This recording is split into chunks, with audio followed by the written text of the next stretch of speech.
Assalamualaikum warahmatullahi wabarakatuh. Sahabat-sahabat yang dirahmati oleh Allah. Hari ini saya akan membawakan sebuah kisah tentang kisah nyata. Jenazah yang melahirkan di dalam kubur.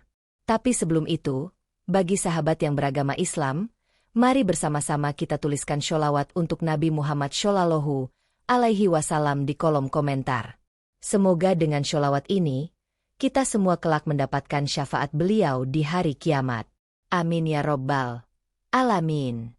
Angin sore menyapu pelan hamparan sawah di Dusun Sumberjati, desa kecil yang tersembunyi di lereng Gunung Kendali Sodo. Suasana kampung itu selalu tenang, sejuk, dan seperti terkurung waktu. Di sana, hidup seorang wanita paruhbaya bernama Bu Rumiah. Orang-orang memanggilnya Embok Rumi, bidan desa yang tak pernah menolak panggilan, walau di tengah malam sekalipun. Tubuhnya ringkih, namun semangatnya seperti tidak pernah tua. Rambutnya yang sebagian telah memutih sering dibungkus kain jarit, dan wajahnya bersih tanpa make-up, tapi menenangkan siapa saja yang memandang. Selama puluhan tahun, Bu Rumiah membantu persalinan tanpa bayaran. Ia akan datang hanya bermodalkan tas kecil berisi minyak kayu putih, kain hangat, dan doa-doa yang ia hafal sejak muda. Tak ada yang tahu persis dari mana Bu Rumiah belajar ilmu itu. Bahkan sebagian warga bilang, ia mendapat petunjuk dari mimpi sejak muda. Tapi tak ada yang pernah berani bertanya lebih jauh. Sore itu, langit tampak kelabu.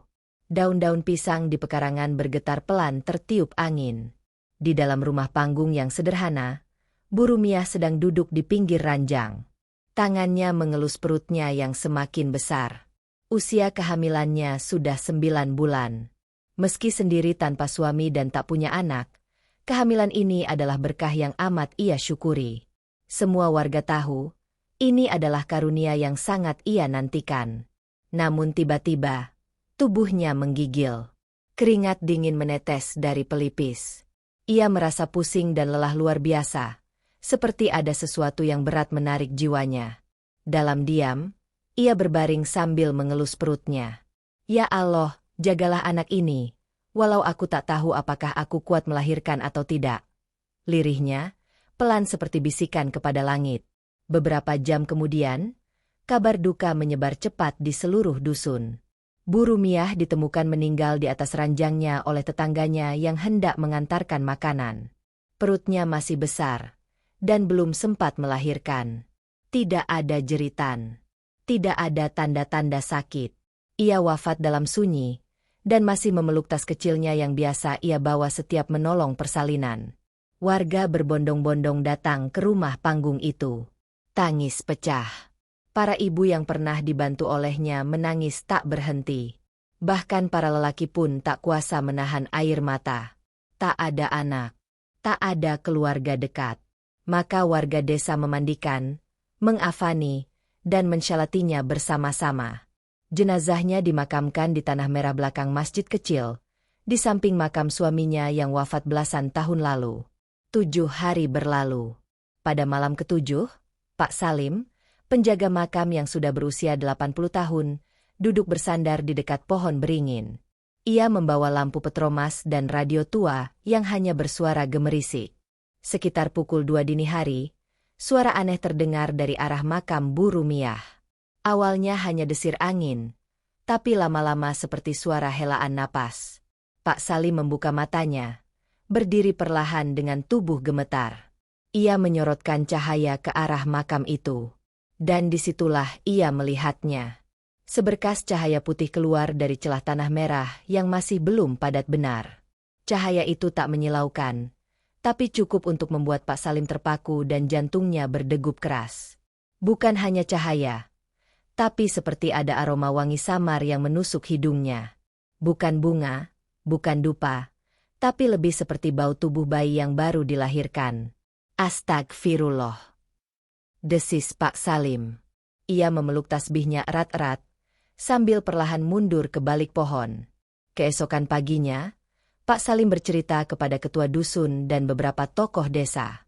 Namun banyak yang tak langsung percaya. Beberapa menganggapnya hanya halusinasi kakek tua yang kelelahan. Tapi malam berikutnya, dan malam setelahnya, kejadian itu berulang. Warga yang penasaran mulai berjaga dari kejauhan, dan mereka melihat hal yang sama. Sesuatu dari dalam makam itu memancarkan sinar dan wangi. Dan pada malam ke-14, terdengar suara tangisan. Tangisan bayi dari dalam tanah. Pagi itu, kabut tipis masih menyelimuti pekarangan masjid. Burung-burung belum banyak berkicau, seolah ikut merasakan suasana yang sedang tidak biasa. Warga dusun Sumberjati berkumpul di bawah pohon waru besar dekat makam Bu Rumiah. Mereka berbisik-bisik, matanya menyapu ke arah tanah merah yang seminggu lalu baru saja ditutup doa dan air mata.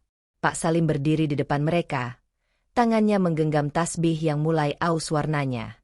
Suaranya bergetar saat bercerita kembali tentang apa yang ia dengar malam tadi. Aku dengar tangisan bayi. Bukan halusinasi.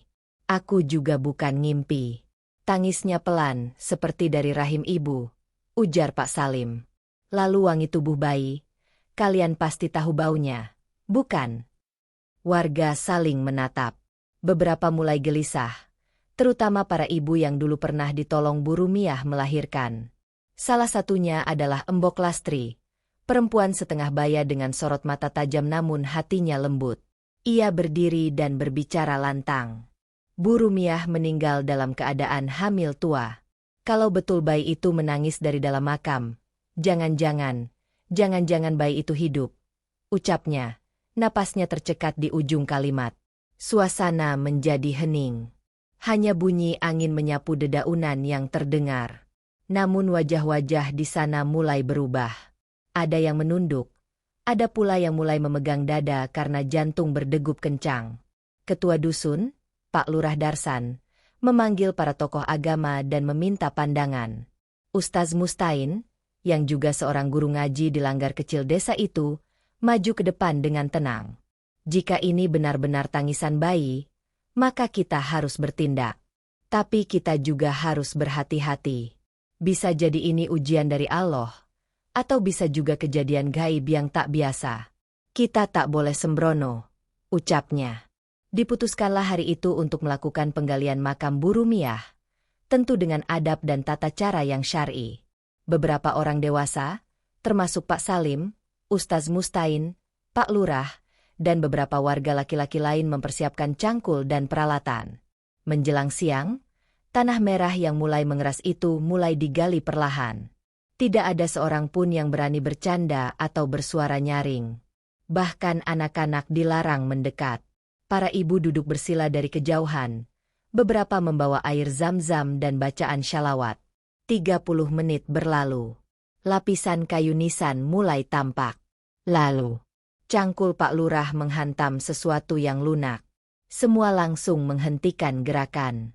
Pak Salim berseru pelan, "Itu kain kafan." Mereka menyibak tanah dengan tangan, pelan-pelan, hingga seluruh bagian atas kain kafan terbuka. Bau harum tiba-tiba menyeruak. Bukan bau tanah atau kemenyan, tapi benar-benar seperti bau bayi yang baru dimandikan. Salah satu warga, Mas Heri, yang paling muda dan pemberani, menunduk lebih dalam dan mengangkat kain itu.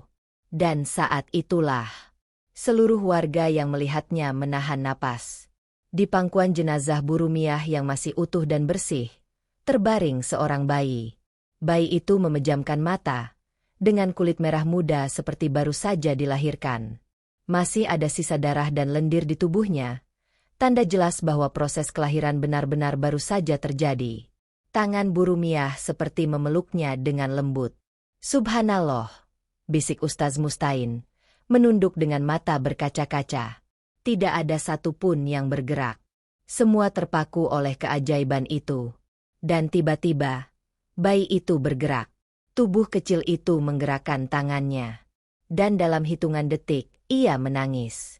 Tangisan pelan, tapi cukup untuk mengguncang bumi iman yang tertanam di hati setiap warga yang hadir hari itu.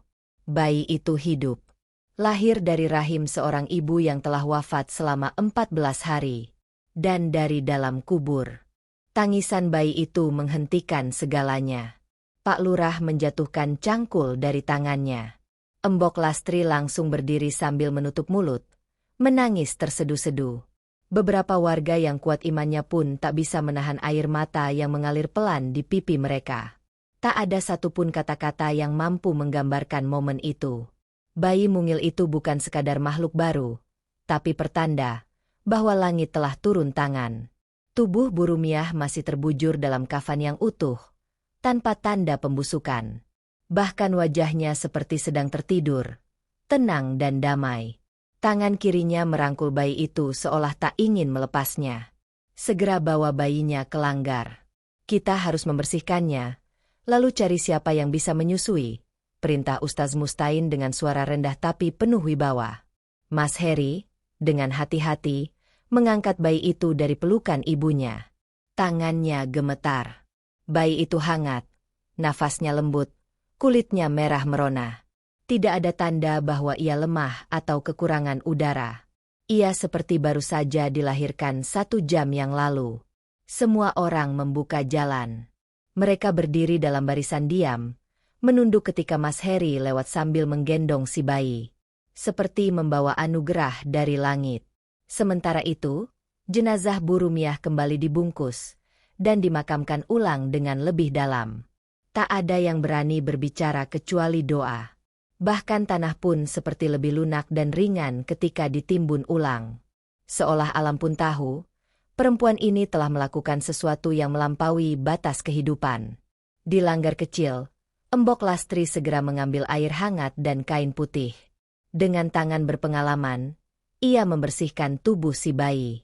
Sambil menyeka wajah mungil itu, ia menangis terus-menerus.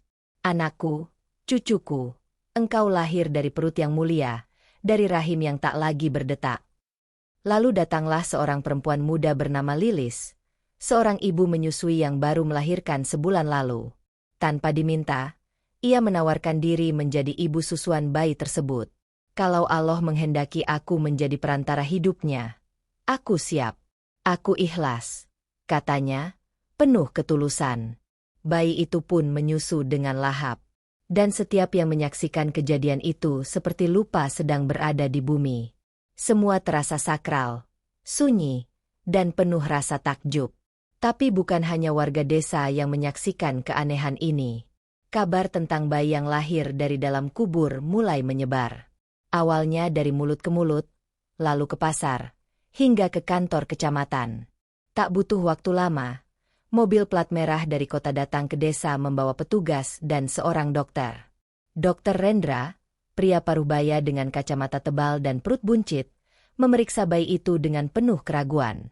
Ia adalah orang yang penuh dengan logika dan ilmu medis, tidak mudah percaya pada hal mistis.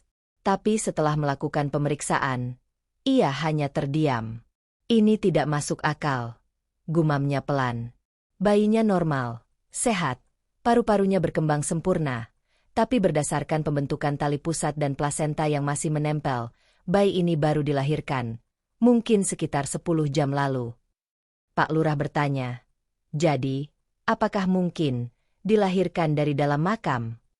Dokter Rendra menatap tajam, wajahnya pucat. Ia menggeleng pelan, tapi kata-katanya justru menambah misteri.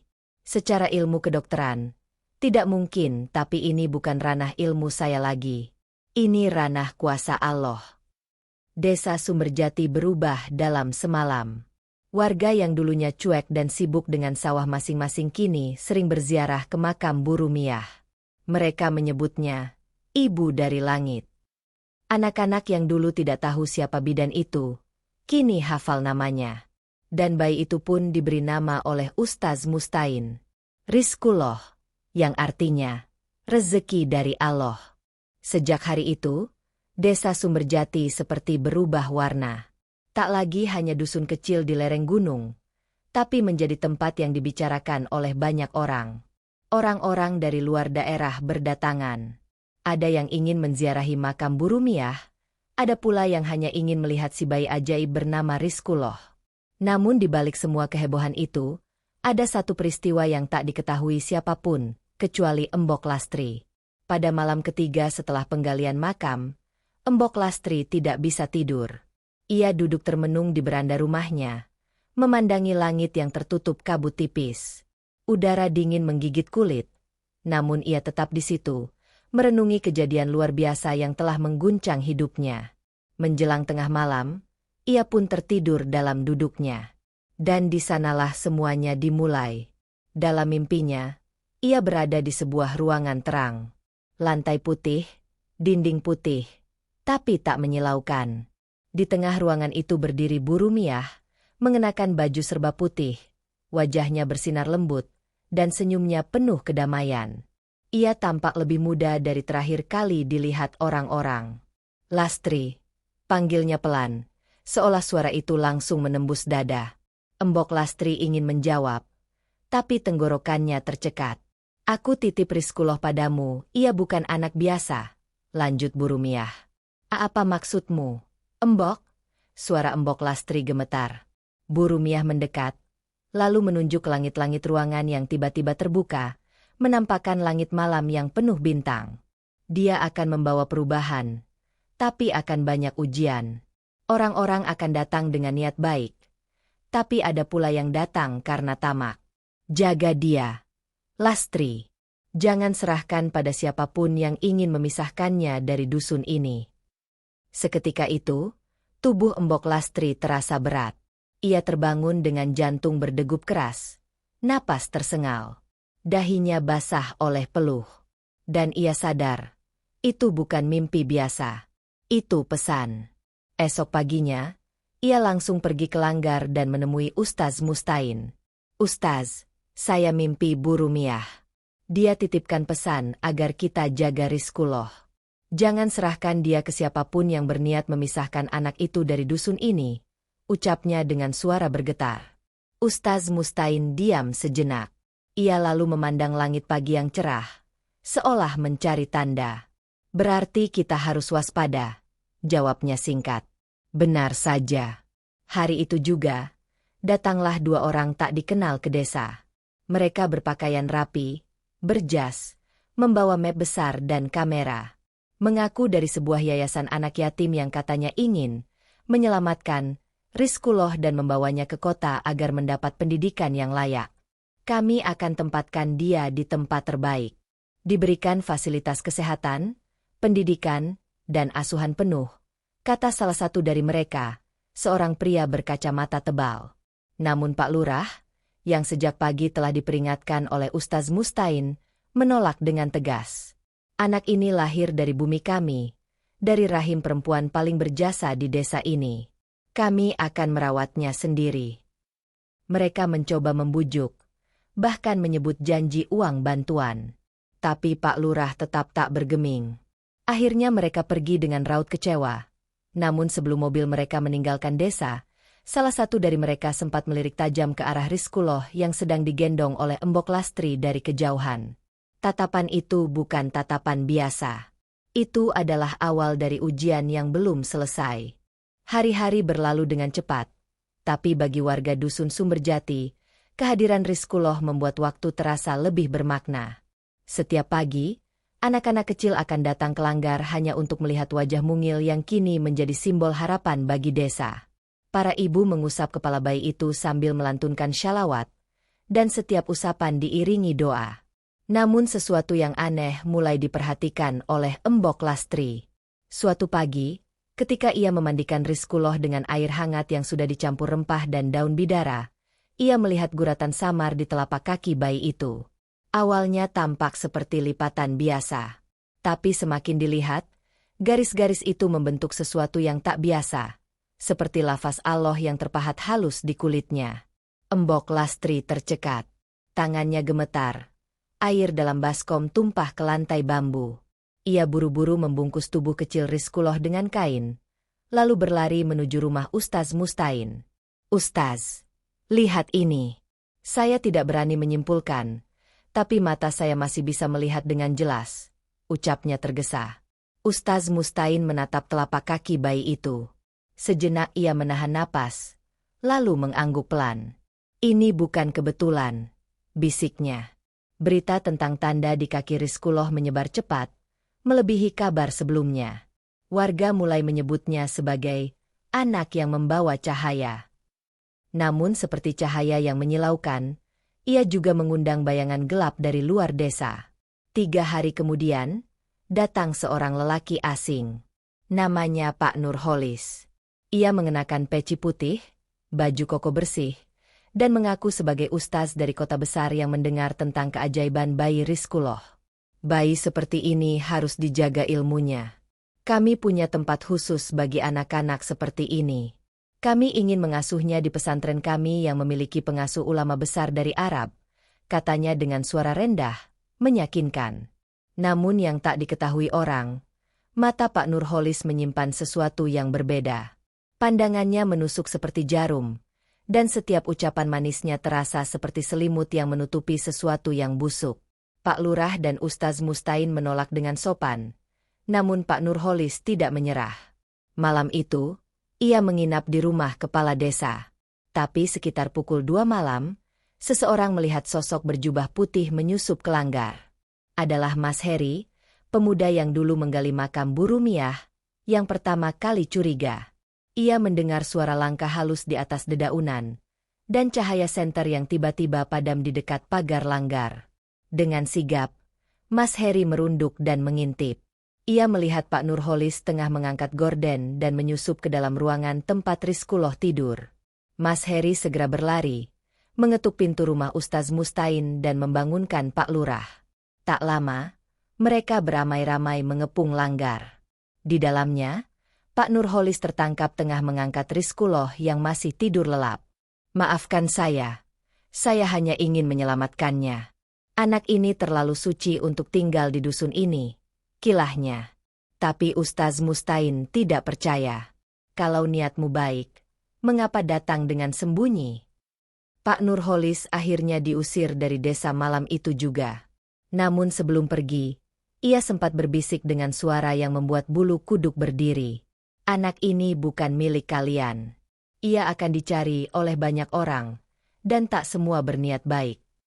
Malam itu, langit mendung. Dan entah kenapa, petir menyambar sekali, menggelegar di atas langit desa. Warga tahu, kisah bayi dari kubur ini belum berakhir. Justru ujian besarnya baru akan dimulai. Setelah peristiwa penyusupan Pak Nurholis, suasana di dusun Sumberjati menjadi lebih siaga. Warga mulai bergiliran berjaga setiap malam di sekitar langgar. Rizkullah pun kini tidak lagi dibiarkan tidur sendiri. Embok Lastri, bersama 2 ibu muda, secara bergantian menjaga bayi itu siang dan malam. Namun di tengah kehati-hatian itu, datanglah seseorang yang tak diundang, namun justru membawa babak baru dalam kehidupan bayi dari kubur tersebut. Namanya Mbah Muslih, seorang lelaki tua buta yang tinggal di lereng timur Gunung Kendali Sodo. Sudah puluhan tahun ia hidup menyendiri, hanya turun ke desa sesekali jika ada warga yang meminta air doa atau nasihat tentang hal-hal yang tidak bisa dijelaskan dengan logika biasa. Orang-orang menyebutnya penjaga batas. Pagi itu, saat kabut belum benar-benar terangkat dari sawah, Mbah Muslih muncul berjalan pelan dengan tongkat kayu cangkring, dipandu oleh seorang bocah laki-laki. Langkahnya tenang, wajahnya keriput, dan jubah lusuhnya berkibar pelan tertiup angin. Warga yang melihatnya langsung membisu. Pak Lurah menyambutnya di depan langgar. Mbah, angin apa yang membawa panjenengan kemari? Mbah Muslih tidak menjawab langsung. Ia mendongak, seperti menatap langit meski kedua matanya telah lama kehilangan cahaya. Lalu ia berucap pelan. Aku mencium bau surga dari arah timur sejak 2 malam lalu dan semalam aku bermimpi. Seorang wanita bersinar datang dan berkata, jagalah anakku. Semua yang mendengar langsung saling menatap. Ustaz Mustain segera meminta Mas Heri mengambil Rizkullah dan membawanya keluar. Begitu Mbah Muslih berada 1 langkah dari bayi itu, ia menghentikan langkah. Lalu, dengan perlahan, ia duduk bersila dan memejamkan mata. Suasana mendadak hening. Tak ada suara angin. Tak ada ayam berkokok. Bahkan daun-daun tak bergerak. Seolah alam pun ikut mendengarkan. Mbah Muslih lalu mengangkat kedua tangannya ke arah wajah bayi itu. Ini anak cahaya. Tapi bukan sembarang cahaya. Ia akan menjadi pelita yang membuat gelap gentar. Namun juga akan dikejar oleh bayangan yang tak ingin terang menyentuh bumi. Siapapun yang menjaganya harus bersiap kehilangan sesuatu yang sangat berharga. Tiba-tiba, Rizkullah tertawa kecil. Suara tawanya bening, memecah sunyi dan membuat semua yang hadir tertegun. Lalu Mbah Muslih melanjutkan, kelak, sebelum usianya menginjak 7 tahun, akan datang 2 orang yang saling bertolak belakang. Satu akan membawa ilmu, satu akan membawa petaka. Jika kalian salah memilih siapa yang akan mendidiknya, seluruh desa akan menanggung akibatnya. Pak Lurah menghela napas panjang. Kami harus bagaimana, Mbah? Mbah Muslih membuka matanya yang kosong, menoleh ke arah suara. Jagalah dia seperti kalian menjaga desa ini dari banjir. Tahu kapan menutup pintu, dan kapan membuka jalan. Tapi ingat, anak ini bukan milik kalian. Ia hanya dititipkan. Sejak hari itu, Mbah Muslih tidak kembali ke gunung. Ia tinggal di musala kecil di sebelah barat dusun, mengisi hari dengan zikir dan menjaga jarak. Tapi setiap malam, ia selalu duduk menghadap arah timur, seolah menunggu sesuatu atau seseorang. Dan benar saja, pada malam ke-7 sejak kedatangannya, seekor burung hitam dengan mata merah hinggap di atap langgar. Tak ada suara, tapi Mbah Muslih berdiri dan berbisik pelan. Bayangannya sudah datang. Malam itu, suasana dusun Sumberjati terasa lebih berat dari biasanya. Langit gelap tak berbintang, dan angin yang biasanya bertiup lembut kini terasa seperti menghembuskan bisikan-bisikan asing dari balik rimbunan bambu. Sejumlah warga berjaga seperti biasa di pos ronda, namun mereka merasa gelisah tanpa tahu sebabnya. Di dalam langgar, Rizkullah tidur nyenyak di pelukan Embok Lastri. Tapi udara di sekitarnya mulai berubah. Ruangan itu mendadak dipenuhi aroma menyengat, bukan bau busuk atau amis, tapi bau dupa tua yang menyesakkan dada. Bahkan bayi itu mengerutkan kening meski masih terlelap. Dan tepat pukul 1 dini hari pintu langgar berderit. Tidak ada angin. Tidak ada tangan yang menyentuhnya. Tapi daun pintu itu membuka perlahan dengan sendirinya. Suara kayu tua yang bergesek itu membuat Embok Lastri terjaga. Ia duduk, menatap lekat ke arah pintu. Tapi tak ada siapapun. Hanya bayangan panjang yang membentang dari luar, bergerak masuk tanpa tubuh. Embok Lastri menggenggam tasbih. Bibirnya komat kamit membaca syalawat. Tangannya menggenggam erat Rizkullah yang tiba-tiba menggigil, meski tubuhnya tidak demam. Di saat yang sama, dari musala sebelah barat, Mbah Muslih berdiri. Meski matanya buta, ia tahu malam itu bukan malam biasa. Ia mencium aroma yang tidak berasal dari bumi. Ditemani bocah kecil penuntunnya, ia berjalan perlahan menuju langgar. Tapi sebelum sampai ke pintu, seekor burung hitam itu terbang menukik dan hinggap tepat di atas papan nama musala. Sayapnya mengepak, mata merahnya menyorot tajam ke arah bayi dalam pelukan Embok Lastri. Mbah Muslih berteriak, "Tutup pintunya! Jangan biarkan masuk." Tapi suara itu terlambat. Bayangan itu telah menyentuh lantai langgar. Saat menyentuh tanah, bentuknya berubah menjadi siluet seorang laki-laki tinggi, berjubah, namun tanpa wajah. Ia tidak bicara, tapi aura panas menjalar ke seluruh ruangan.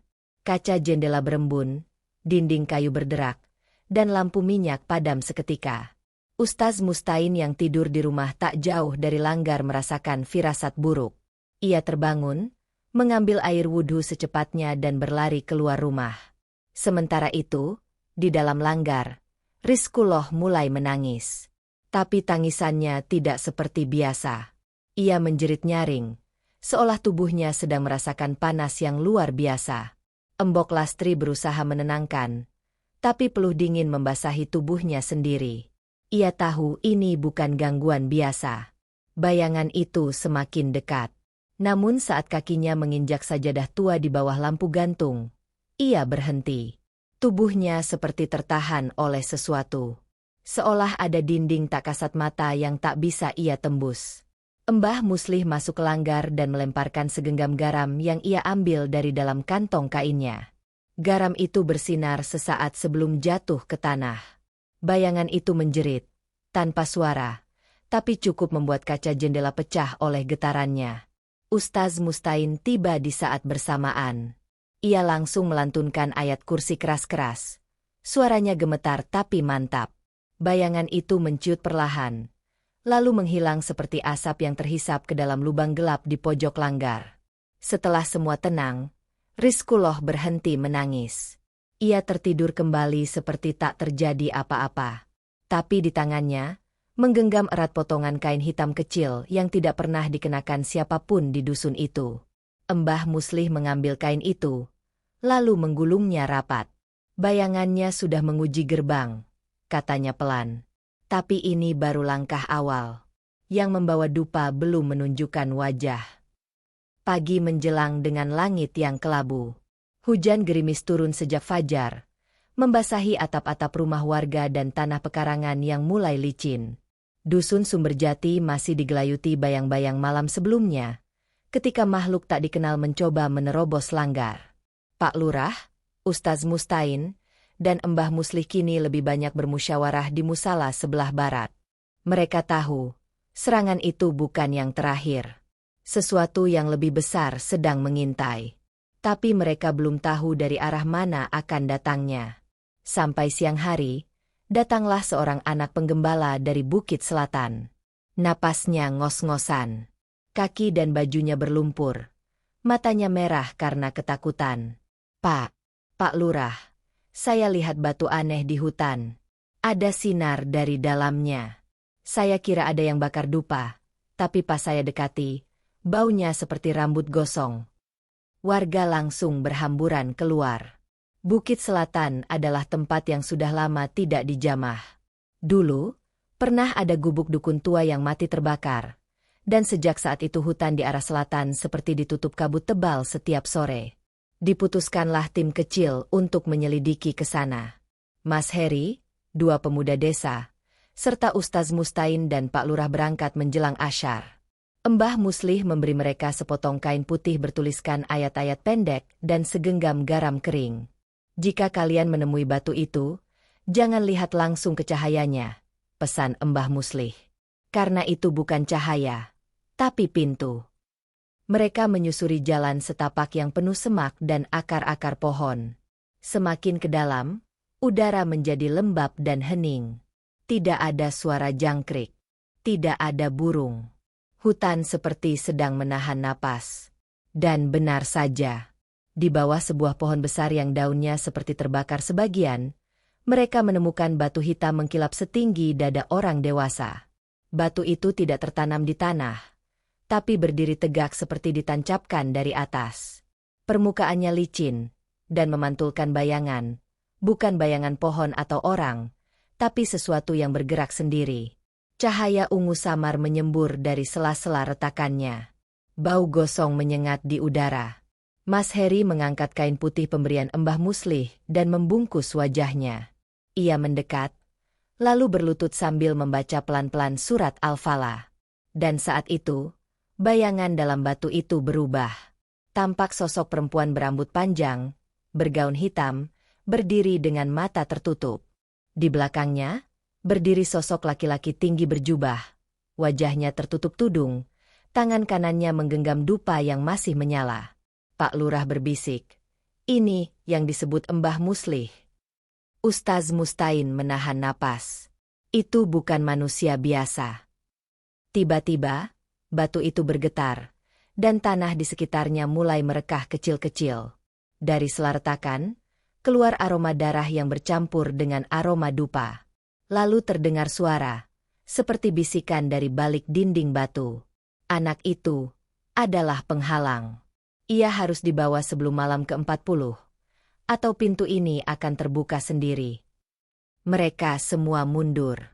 Segera, Ustaz Mustain membaca doa pelindung, dan mereka menaburkan garam mengelilingi batu itu sebelum meninggalkan lokasi. Tapi saat mereka hendak pergi, Mas Heri terjatuh. Dan ketika ia berdiri kembali, ia menggenggam sesuatu. Sebuah potongan kecil dari batu cermin itu, yang entah bagaimana bisa terlepas dan masuk ke saku bajunya. Dan batu kecil itu terus berdenyut seperti jantung hidup. Hari-hari setelah penemuan batu cermin itu terasa semakin berat. Setiap malam, Hujan turun meski tanpa awan. Udara lembab, aroma dupa samar-samar terus menghantui lorong-lorong bambu di dusun Sumber Jati. Bayi Rizkuloh, yang dulu ceria dan tenang, mulai sering menangis di waktu-waktu tertentu, khususnya saat langit mulai gelap. Tangisannya bukan tangisan lapar, bukan pula tangisan ketakutan, tapi seperti rintihan, seolah tubuh kecilnya sedang menyerap beban yang tak terlihat. Mbah Muslih menghitung hari dengan biji tasbih dan garis di lantai musala. Malam ini adalah malam ke-40 sejak jenazah Bu Rumiah digali kembali. Pak Lurah dan Ustaz Mustain langsung berkumpul dengan para pemuda desa.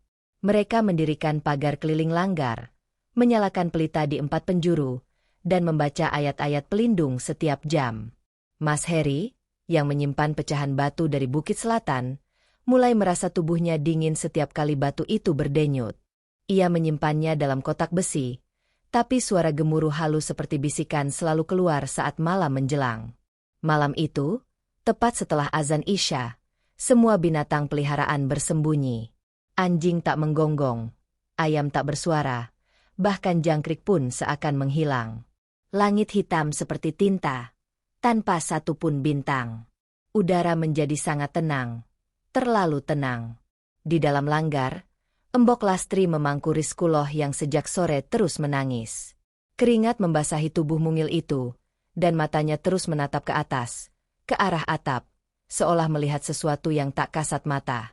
Mbah Muslih, yang duduk di musala, tiba-tiba bersujud. Nafasnya berat. Ia menggigil. Pintunya terbuka malam ini. Mereka akan datang. Dan benar saja. Tepat pukul 12 malam, tanah di halaman langgar bergetar pelan. Asap tipis berwarna biru naik dari dalam tanah. Aroma dupa menjadi semakin kuat.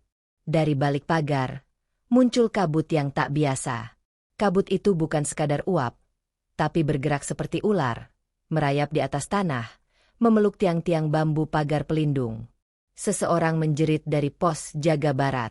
Mas Roni, salah satu pemuda ronda, tiba-tiba terpental ke belakang dengan tubuh membiru. Matanya terbuka lebar. Mulutnya komat kamit menyebut nama Bu Rumiah, padahal ia belum pernah mengenalnya secara dekat. Sementara itu, di dalam langgar, lampu minyak padam serempak. Dan dari pintu, muncul bayangan panjang, lebih tinggi dari manusia. Sosok itu tidak memiliki wajah, hanya cahaya merah menyala dari bagian kepalanya. Di tangannya, tergenggam dupa besar yang mengeluarkan asap tebal.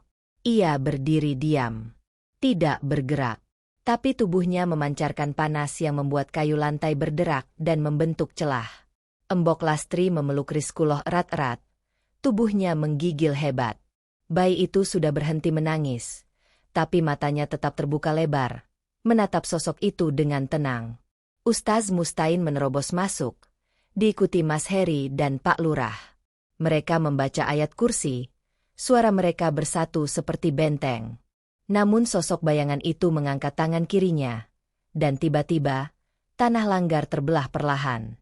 Dari dalam celah tanah itu, muncul sebuah tangan kecil, putih, dingin. Lalu muncul kepala seorang bayi, tapi bukan Rizkuloh. Bayi ini pucat, matanya hitam tanpa bola mata, dan mulutnya menyeringai. Aku adalah kembarannya. Suara itu bukan dari mulut bayi, tapi menggema di dalam kepala semua orang yang ada di ruangan itu. Rizkuloh menjerit keras, dan seluruh ruangan terguncang hebat. Tanah pecah, pelita pecah, dan langit seolah hendak jatuh. Namun di tengah kekacauan itu, batu kecil yang dibawa Mas Heri tiba-tiba bersinar dari dalam kotaknya. Dan batu itu mulai menghisap kabut. Satu persatu, bayangan mulai memudar. Tangan-tangan hitam yang hendak meraih Rizkuloh menciut, dan suara jeritan bayi pucat itu menghilang, tertelan bumi. Langit kembali gelap, tapi langgar masih utuh. Dan Rizkuloh tertidur kembali, tenang, dalam pelukan Embok Lastri. Esok paginya, langit terasa lebih biru dari biasanya. Kabut yang selalu menggantung di atas Bukit Selatan menghilang untuk pertama kalinya setelah puluhan tahun. Suara ayam berkokok kembali terdengar. dan anak-anak desa mulai berlarian di halaman masjid, seolah tak terjadi apa-apa malam sebelumnya. Namun mereka yang dewasa masih merasakan gemetar di dalam dada. Bayangan-bayangan itu belum hilang dari ingatan. Rizkullah tidur pulas di pembaringan kecilnya. Wajahnya damai, tubuhnya tidak lagi panas atau menggigil. Tapi Embok Lastri tahu, kejadian semalam bukanlah penutup, melainkan tanda dimulainya sesuatu yang lebih besar. Sambil membersihkan bantal dan selimut yang lembab oleh keringat, Embok Lastri menemukan sesuatu yang aneh. Sebuah gulungan kain putih terselip di balik bantal kecil Rizkullah. Kain itu sangat halus, dan di dalamnya ada selembar surat tua dengan tinta pudar. Tangannya gemetar ketika membukanya. Tulisan itu jelas, rapi, dibalut huruf-huruf hijaiyah yang hanya dipahami oleh mereka yang mempelajari bahasa langit. Ia segera memanggil Ustaz Mustain dan Embah Muslih. Ketika surat itu dibacakan, ruangan jadi senyap. Bahkan angin pun berhenti berhembus. Surat itu bertuliskan, "Jika surat ini ditemukan setelah malam ke-40, ketahuilah bahwa anak yang kalian jaga bukanlah anak biasa. Ia lahir bukan hanya dari rahim ibunya, tapi juga dari dua-dua yang terputus oleh ajal. Aku, Rumiah, hanya perantara. Ia dititipkan kepadaku melalui mimpi 7 tahun yang lalu. Setiap tahun aku melihat wajahnya semakin jelas, hingga akhirnya ia hadir dalam rahimku. Ada 2 garis takdir yang menanti Rizkullah. Satu membawa cahaya, satu membawa kehancuran. Kunci keduanya ada pada masa kecilnya. Jika ia diasuh dengan ilmu dan kasih sayang yang seimbang, maka ia akan tumbuh menjadi penuntun. Tapi jika ia disentuh oleh ambisi dan ketamakan, maka ia akan membuka gerbang yang telah dikunci sejak zaman nabi-nabi. Jika surat ini dibaca, maka penjaga pertama telah pergi. Aku. Jagalah dia. Jangan biarkan siapapun yang pernah berurusan dengan batu cermin menyentuh kulitnya." Embok Lastri menutup mulut. Tubuhnya lemas. Mas Heri, yang masih menyimpan potongan batu dari Bukit Selatan, tiba-tiba menyadari sesuatu. Telapak tangannya yang pernah menggenggam batu itu mulai terasa hangat. Garis-garis samar muncul, seperti bekas luka, membentuk pola yang mirip dengan bayangan yang pernah muncul dari batu. "Ustaz, apakah mungkin?" Aku, tanpa sadar. Mas Heri tak mampu melanjutkan kalimatnya. Ustaz Mustain mengangguk perlahan. "Mungkin kau sudah menjadi perantara. Mungkin kau sudah diberi peran. Tapi belum tentu buruk. Asal kau tidak menyerahkan hatimu pada rasa ingin tahu yang tak terkendali." Embah Muslih, yang sedari tadi diam, berdiri perlahan. Ia menatap jendela, lalu berkata pelan, "Surat itu adalah pertanda, tapi juga peringatan. Penjaga pertama sudah tiada. Kini penjaga berikutnya harus dipilih. Bukan karena kekuatan, tapi karena keikhlasan." Hari itu, warga dusun berkumpul di langgar. Mereka berdoa bersama, menanam pohon bidara di 4 penjuru masjid, dan menetapkan satu keputusan penting. Rizkullah akan tetap dijaga oleh dusun ini, sampai waktunya tiba. Tapi jauh di luar sana, di kota yang sibuk dengan lalu lintas dan gedung tinggi, seseorang membaca berita tentang bayi ajaib dari lereng gunung Kendali Sodo. Ia tersenyum pelan, lalu menutup laptopnya. Di belakang punggungnya, tergantung sebuah dupa, dan batu cermin kecil, terpajang di mejanya, memantulkan cahaya ke langit-langit yang penuh coretan simbol. Hari-hari setelah pembacaan surat wasiat dari Bu Rumiah dipenuhi dengan keheningan yang dalam. Meski desa tampak normal di permukaan, namun di balik senyum dan sapa warga, tersimpan kegelisahan yang belum selesai.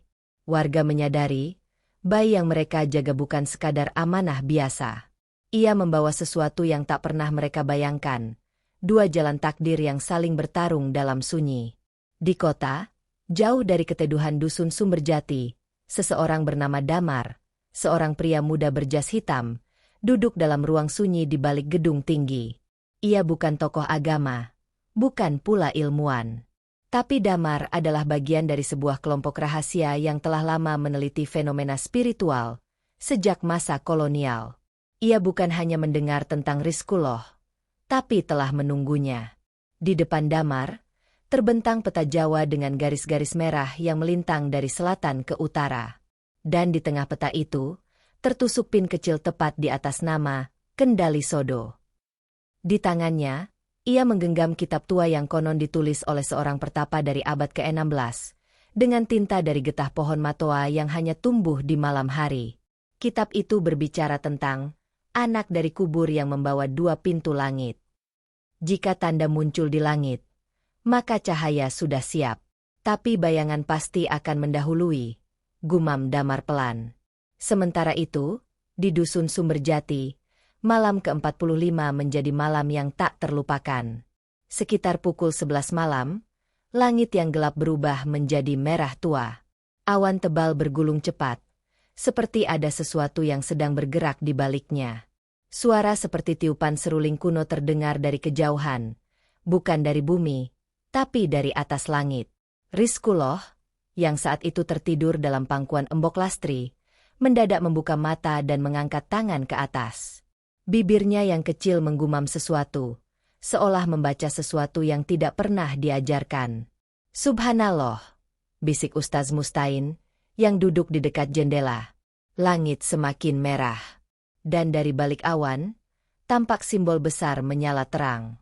Bentuknya seperti lingkaran yang dipenuhi huruf-huruf aneh, berpadu antara huruf Arab dan aksara kuno Jawa. Simbol itu berputar perlahan, dan setiap warga yang menatapnya merasa dada mereka sesak, seperti ada sesuatu yang sedang menguji iman mereka. Beberapa warga jatuh pingsan. Beberapa lainnya menangis tanpa tahu kenapa. Bahkan bayi-bayi lain di dusun itu menangis bersamaan, seolah merasakan gelombang yang sama dari langit.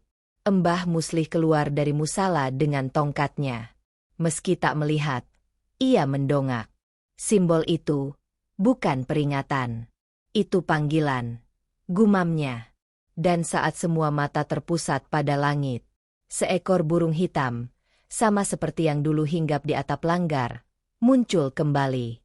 Tapi kali ini, jumlahnya bukan 1, melainkan 7. Mereka berputar mengelilingi simbol di langit, lalu menukik turun ke arah bumi. Namun anehnya, burung-burung itu tidak menebar teror. Mereka jatuh satu persatu ke halaman masjid, dan mati tanpa suara. Tubuh mereka meleleh seperti lilin terbakar, meninggalkan bulu-bulu yang berubah menjadi abu. Dan di tengah abu itu, ditemukan sepotong tulisan kecil pada daun lontar yang terbakar sebagian. Tulisan itu terbaca samar. Malam purnama ke-7. Mereka datang dari arah air, bukan tanah. Ustaz Mustain menatap Embok Lastri. Ini belum selesai. Simbol sudah muncul, burung penjaga sudah gugur. Artinya yang kita takutkan akan datang dari arah yang belum kita duga, dari air. Mbah Muslih menutup tasbihnya, lalu berbisik seperti berbicara kepada dirinya sendiri. Jika tanah telah menolak, maka air yang akan dijadikan jalan. Siapkan semuanya. Karena ujian kali ini akan melibatkan bukan hanya desa ini, tapi seluruh dataran rendah di sekitarnya. Dan di kota, Damar pun melihat simbol yang sama, melalui pantulan batu cerminnya yang diletakkan di bawah lampu meja. Ia tersenyum pelan. Langit sudah memberi tanda. Sekarang tinggal bagaimana kita membaca gerakannya. Langit pagi selepas penampakan simbol langit masih muram. Warga Dusun Sumberjati memilih untuk tidak banyak berbicara tentang kejadian semalam. Mereka takut, kata-kata mereka bisa membuka kembali pintu yang belum siap dibuka. Namun Ustaz Mustain, Pak Lurah, dan Mbah Muslih tak tinggal diam. Mereka memutuskan untuk memeriksa satu-satunya sumber air yang dianggap keramat dan tak pernah kering meski kemarau panjang, Sungai Mati. Terletak di batas timur desa, Sungai Mati sejatinya bukan sungai biasa. Ia disebut mati karena airnya tak pernah mengalir, tapi selalu ada. Permukaan airnya datar dan tenang, seperti cermin yang memantulkan langit. Warga percaya, sungai itu dahulu adalah tempat mandi para wali, dan siapapun yang berniat buruk dan menyentuh airnya akan kehilangan suara. Sekitar pukul 3 sore, tim kecil berangkat. Mas Heri ikut serta, membawa batu kecil peninggalan dari Bukit Selatan, yang kini disimpan dalam kantong kain berwarna hitam. Setibanya di tepi Sungai Mati, mereka merasakan hawa yang berbeda. Udara lebih lembab dari biasanya. Pohon-pohon rindang di sekitar sungai seperti condong menunduk. Daun-daunnya seolah berbisik, memperingatkan. Pak Lurah melangkah pelan, mengambil air ke dalam kendi kecil. Saat tetes pertama menyentuh tanah, terdengar bunyi lirih, seperti bisikan yang datang dari dalam air. "Pak, lihat itu," bisik Mas Heri. Di tengah permukaan sungai yang tenang, perlahan-lahan muncul bayangan samar. Bukan pantulan pepohonan, bukan juga langit, tapi seolah ada gerbang berbentuk gapura kuno yang perlahan-lahan mengapung. Di dalam gapura itu, tampak wajah-wajah asing. Mata mereka menatap lurus ke arah tepi sungai, seolah tahu siapa yang sedang memperhatikan. Dan tiba-tiba, dari dalam air, muncul sosok tinggi besar. Berjubah basah, wajahnya ditutupi kain putih, namun suaranya berat dan dalam. "Kalian telah membangunkan anak yang belum waktunya." Seketika air beriak keras. Ombak kecil menyambar ke arah tepi sungai dan membuat Pak Lurah terjatuh. Mas Heri memeluk batu di dadanya dan merapal doa. Tapi tubuhnya menjadi panas, seperti batu itu hidup kembali. Sosok itu melangkah keluar dari permukaan air tanpa menimbulkan cipratan sedikit pun. Ia mengangkat tangan kirinya, memperlihatkan sebuah simbol yang sama seperti yang terlihat di langit malam itu. "Kunci air telah dibuka," katanya. Ustaz Mustain berdiri dan membacakan ayat kursi dengan suara lantang. Suaranya menembus udara, mengguncang dedaunan. Sosok itu bergeming, namun matanya yang tersembunyi di balik kain tampak berkedip satu kali, sebelum ia perlahan menghilang ke dalam air, menyisakan pusaran kecil dan suara yang menggema. Sebelum bulan purnama ke-7, anak itu harus memilih antara langit atau bayangan. Air kembali tenang, tapi dari bawah permukaan muncul gelembung udara yang tak berhenti, seperti nafas yang tertahan, siap meledak sewaktu-waktu. Ustaz Mustain gemetar. Ini bukan sekadar ancaman. Ini ujian besar.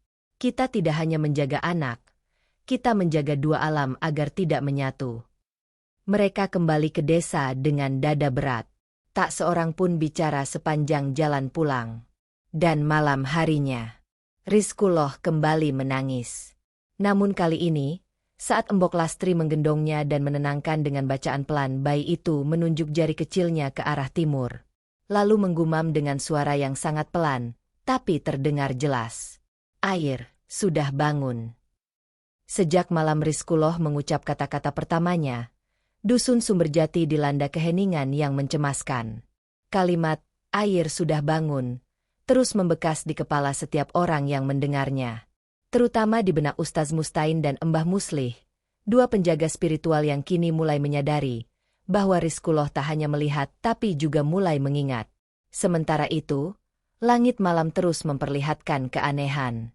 Bulan purnama yang biasa bersinar keperakan, kini merona merah tua, seperti direndam darah. Warga yang biasanya berkumpul di halaman masjid untuk mengaji selepas Isya, kini lebih memilih mengurung diri di dalam rumah. Namun di balik sunyinya dusun itu, sebuah bahaya bergerak dari luar.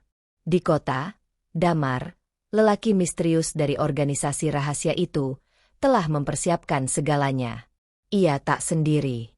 Bersamanya, 7 orang berpakaian gelap duduk melingkar, masing-masing menggenggam batu cermin kecil yang telah diasah seperti pisau.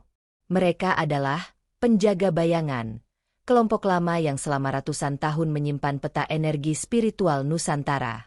Dan kali ini, mereka sepakat pada satu keputusan. Rizkullah harus diambil. Bukan untuk dibunuh, tapi untuk disegel. Disembunyikan, agar kekuatannya tidak meledak sebelum waktunya. Kita harus mengaburkan cahaya sebelum ia membuka gerbang yang tidak bisa kita kunci kembali, ucap Damar. Dan caranya bukan dengan kekerasan, tapi dengan menghapus ingatannya. Kita bawa dia, dan membuatnya lupa siapa dia sebenarnya. Malam itu, 7 orang itu bergerak ke arah Kendali Sodo. tak menggunakan mobil. Mereka berjalan kaki. Melewati jalur lama yang disebut jalur dingin, rute sunyi di punggung gunung, tempat di mana udara bisa membekukan napas dan waktu. Di dusun, firasat buruk kembali datang. Embok Lastri bermimpi bertemu Bu Rumiah yang datang dengan wajah cemas. "Lastri, mereka akan mengambilnya. Jangan tidur malam ini. Jangan titipkan padamu sendiri. Ia harus berada di tempat paling terang saat kegelapan datang." Embok Lastri terbangun dengan keringat dingin. Ia segera menggendong Rizkuloh dan pergi ke langgar. Ustaz Mustain dan Pak Lurah yang sudah berjaga ikut berkumpul. Tak butuh waktu lama, Mbah Musli datang meski langkahnya tertatih, napasnya berat. "Jaga anak ini di atas atap masjid," ucapnya lirih. "Di atap?" tanya Pak Lurah heran. "Ya, karena cahaya hanya jatuh di tempat paling tinggi. Mereka tidak bisa menjamah tempat yang disentuh langsung oleh cahaya bulan." Dengan susah payah, mereka membawa Rizkuloh ke atap masjid tua dan membuat gubuk kecil dari bambu dan tikar pandan. Di sana, Rizkuloh dibaringkan. Wajahnya tampak tenang, matanya menatap langit seolah paham bahwa malam ini akan jadi malam panjang. Dan benar saja, tepat pukul 2 dini hari, tanah di sekitar dusun bergemuruh ringan. 7 sosok berjubah hitam tiba di bawah pohon waru dekat musala. Mereka tak menampakkan wajah, namun aroma dupa yang mereka bawa menyebar cepat ke seluruh penjuru dusun. Uapnya mengepul, masuk ke celah-celah jendela, membuat beberapa warga jatuh tertidur tak sadar. Salah satu dari mereka mendekati langgar, namun berhenti saat menginjak bayangan bulan. "Dia di atas," bisik salah satu dari mereka.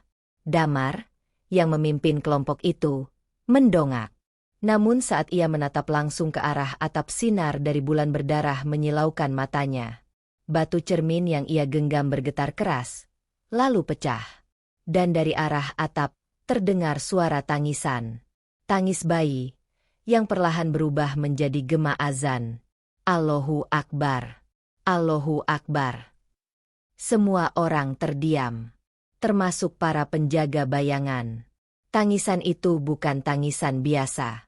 Ia memanggil, ia mengusir. Dan satu persatu, sosok berjubah hitam mulai mundur. Damar terdiam paling lama. Wajahnya pucat, matanya berkaca-kaca. Untuk pertama kalinya, ia merasa takut. Tapi bukan karena kekuatan itu, melainkan karena ia sadar, anak ini bukan lagi milik bumi semata. Dan sebelum pergi, ia menoleh ke arah bulan, lalu berbisik pelan.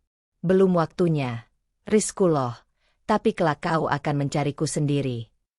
Pagi itu berbeda. Subuh di dusun Sumberjati tidak seperti biasa. Langit timur bersinar lebih terang, meski matahari belum menampakkan diri. Seolah ada pelita dari balik awan yang menyibak gelap malam lebih awal dari jadwalnya.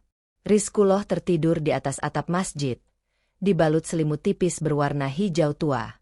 Embok Lastri yang semalaman mendampinginya pun ikut tertidur dalam duduk. Sandaran punggungnya hanya selembar dinding bambu yang dibangun darurat semalam. Sementara di bawah, warga mulai bangun. Suara ayam bersahut-sahutan, dan embun jatuh dari ujung daun dengan pelan, menandakan hari baru telah datang. Namun saat Embok Lastri membuka matanya, ia terkejut. Di dahi Rizkuloh muncul tanda baru. Tanda itu tidak muncul seperti luka atau gurat merah, tapi seperti cahaya lembut yang memancar dari dalam kulitnya. Sebentuk huruf, lafaz, "Ha", dalam aksara Arab, berpendar samar di tengah dahi bayi itu. Embok Lastri menjerit kecil. Ustaz Mustain yang baru datang untuk membacakan wirid subuh langsung naik ke atas atap, diikuti oleh Mbah Muslih yang dibopong oleh 2 santri muda. Mereka semua menyaksikan keajaiban yang terjadi di depan mata. Dahi Rizkuloh tidak terbakar, tidak terluka, tapi bercahaya, seperti fajar yang memancar dari tubuh manusia. "Ini pertanda," gumam Mbah Muslih, suaranya serak, "bahwa fase pertama penjagaan telah selesai. Tanda di dahi itu adalah segel langit." Pak Lurah yang juga datang memandangi Rizkullah dengan campuran haru dan takut. Lalu apa yang akan terjadi selanjutnya? Embah. Embah Muslih menarik napas panjang. Matanya yang sudah renta memejam, lalu membuka perlahan. Setelah cahaya, akan datang air terakhir. Jika bayi ini bisa melewatinya, maka ia tidak perlu disembunyikan lagi. Dunia boleh tahu siapa dia sebenarnya. Tapi jika gagal, maka pintu-pintu yang telah disegel akan terbuka, dan kita semua akan kehilangan lebih dari sekadar dusun. Ustaz Mustain kemudian membacakan doa perlindungan, sementara warga berdatangan satu persatu ke halaman masjid. Mereka ingin melihat sendiri wajah bayi yang disebut-sebut membawa tanda dari Allah. Dan semua yang melihat, menangis. Karena tak ada yang bisa dijelaskan secara logika tentang apa yang terpancar dari wajah Rizkullah hari itu. Ia tersenyum, tapi senyumnya seperti telah mengenal setiap jiwa yang datang. Ia menatap setiap orang, seolah ia tahu siapa yang pernah membantu ibunya, siapa yang pernah meragukan keajaiban ini, dan siapa yang diam-diam menyimpan dengki. Dan di tengah keheningan pagi itu, suara air terdengar dari kejauhan. Gemuruh. Air dari hulu Sungai Mati mulai mengalir deras. Untuk pertama kalinya dalam sejarah dusun itu, sungai yang dikenal tidak pernah bergerak itu mengalir deras seperti kali yang meluap habis hujan besar. Semua warga panik. Tapi Embah Muslih hanya menatap langit. Ia tahu ini bukan banjir. Ini adalah air ujian. Tinggikan anak itu, ucapnya pelan. Ustaz Mustain segera mengangkat Rizkullah tinggi-tinggi ke arah cahaya matahari pertama yang muncul dari celah kabut timur. Dan saat sinar itu menyentuh tanda di dahinya, air yang mengalir deras berhenti. Tak surut, tak membanjiri, tapi membeku di tengah aliran. Sungai Mati menjadi cermin kembali, seolah tak pernah bergerak sebelumnya. Dia sudah menjawabnya, bisik Embah Muslih sambil tersenyum kecil. Namun senyum itu tak berlangsung lama. Karena di kejauhan, dari balik kabut yang belum sepenuhnya terangkat, terdengar dentingan logam. Seperti suara rantai yang diseret. Suara itu datang dari arah utara, dari jalan tanah yang menghubungkan dusun ke kota. Dan semua orang tahu, itu bukan suara warga biasa. Itu adalah awal dari kedatangan mereka, yang menyebut diri penyeru 3 gerbang. Jalan tanah dari arah utara menggeram pelan, seperti menahan sesuatu yang hendak keluar dari perut bumi. Debu kering mengepul, padahal semalaman hujan gerimis membasahi desa. Namun suara rantai besi yang terseret itu nyata, membelah pagi dengan aura gelap yang menusuk dada. Warga dusun Sumberjati diam membatu. Tak ada yang bicara, tak ada yang bergerak. Dan akhirnya mereka muncul. 3 orang bertudung hitam dengan tubuh tinggi kurus berjalan di depan. Di belakang mereka, 7 sosok berpakaian kain lusuh membawa tongkat-tongkat logam yang ujungnya bercabang seperti garpu. Dari leher mereka tergantung lonceng-lonceng kecil yang berdenting lirih setiap langkah mereka mendekat. Di tengah formasi itu, ada sebuah tandu. Tandu dari kayu tua yang dipikul 4 orang buta. Di atas tandu, duduk seorang pria. Tubuhnya dibungkus jubah hitam pekat, matanya tertutup kain merah, dan di dadanya tergantung kalung batu cermin yang memancarkan kilau ungu yang menusuk retina siapapun yang melihat langsung. Dialah pemanggil gerbang, pemimpin dari penyeru 3 gerbang. Langkah mereka berhenti di depan halaman masjid. Ustaz Mustain dan Pak Lurah berdiri paling depan, sementara Embok Lastri memeluk erat Rizkullah di belakang pagar langgar. Di sisi lain, Embah Muslih duduk bersila di bawah pohon mangga tua. Napasnya semakin pendek, namun sorot matanya belum pudar. Pemanggil gerbang mengangkat tangannya perlahan. Dari balik kain merah penutup mata, terdengar suaranya, pelan tapi bergaung. Serahkan anak itu, atau kami buka ketiga gerbang sekaligus. Darah akan mengalir di 7 penjuru. Ustaz Mustain melangkah maju. Anak ini bukan milik kalian. Ia bukan penjaga, bukan pemusnah. Ia hanya titipan dari langit. Dan kalian tak berhak mengambilnya. Suasana menegang. Tanah mulai retak-retak kecil. Batu-batu di halaman masjid bergerak sendiri. Angin berhenti. Awan menggumpal gelap di atas kepala. Lonceng-lonceng dari para pengikut penyeru mulai berdenting cepat. Dan tiba-tiba, tanah di belakang masjid bergetar hebat. Sebuah retakan muncul, dan dari sana, keluar cahaya putih menyilaukan. Cahaya itu bukan dari matahari, tapi dari makam Bu Rumiah. Tanah yang menutup liang lahat itu terangkat sendiri. Tidak terbuka seluruhnya, namun cukup untuk menampakkan sesuatu yang membuat semua orang tersungkur. Sebuah cahaya berbentuk sosok perempuan perlahan muncul dari dalam makam. Wajahnya bersinar, mengenakan kerudung putih yang berkibar halus meski tak ada angin. Itulah Bu Rumiah. Suara lembutnya menyapu seluruh desa seperti angin pertama pagi hari. Aku titipkan anak ini kepada bumi, dan bumi telah menjaganya. Jika kalian ingin membuka gerbang, maka kalian harus melewati aku. Para penyeru mundur. Batu cermin di dada pemanggil gerbang retak. Rizkullah, yang dalam pelukan Embok Lastri, mulai bersinar. Dahi kecilnya memancarkan cahaya yang sama seperti cahaya dari dalam kubur ibunya. Dan untuk pertama kalinya, ia berdiri. Langkahnya pelan, tapi pasti. Ia berjalan ke tengah halaman. Semua orang terdiam. Bahkan rantai besi yang tadi menyeret, diam. Lonceng berhenti berdentang. Angin berhenti bertiup. Rizkullah menatap pemanggil gerbang dan mengangkat tangannya kecilnya.